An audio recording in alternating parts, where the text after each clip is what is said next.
చేయరా ఢింబక.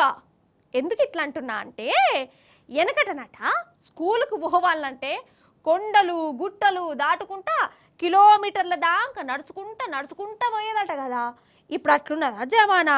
ఇంటి ముంగడికే school bus రావట్టే, ఆటోలు దిగబెట్టనే పెట్టే. కానీ అంతటా గిట్టనే ఉన్నది అనుకోకుర్రి, ఇంకా చాలా ఊర్లు చాలా చాలా చాలా చాలా దూరంలోనే ఉన్నాయి. చూడరు మీరే.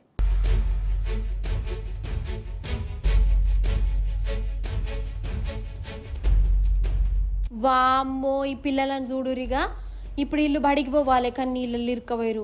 అటు మీది బాజుకు వానలు వరదలు బాగా వస్తున్నాయి కదా, ఇక ముత్తంతా ఎండపొడ వెళ్ళింది కదా, ఇక బడికి పోదామని బయలుదేరిరట.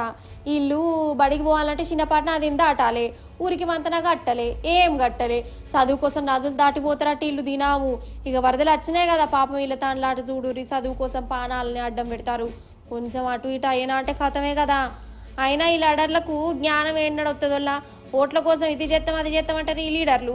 పొరగాన్లు కమస్కం బడికి పోయేందుకు ఒక చిన్న వంతన కూడా కట్టేందుకు వాళ్ళకి చేతులు రాలేదంటే వాళ్ళని ఏమనాలిగా అన్నట్టు. ఇది ఏడనో చెప్పలేదు కదా, మహారాష్ట్రలో ఉన్న ఒక ఊరికాడుల్లా ఘోరం కదా.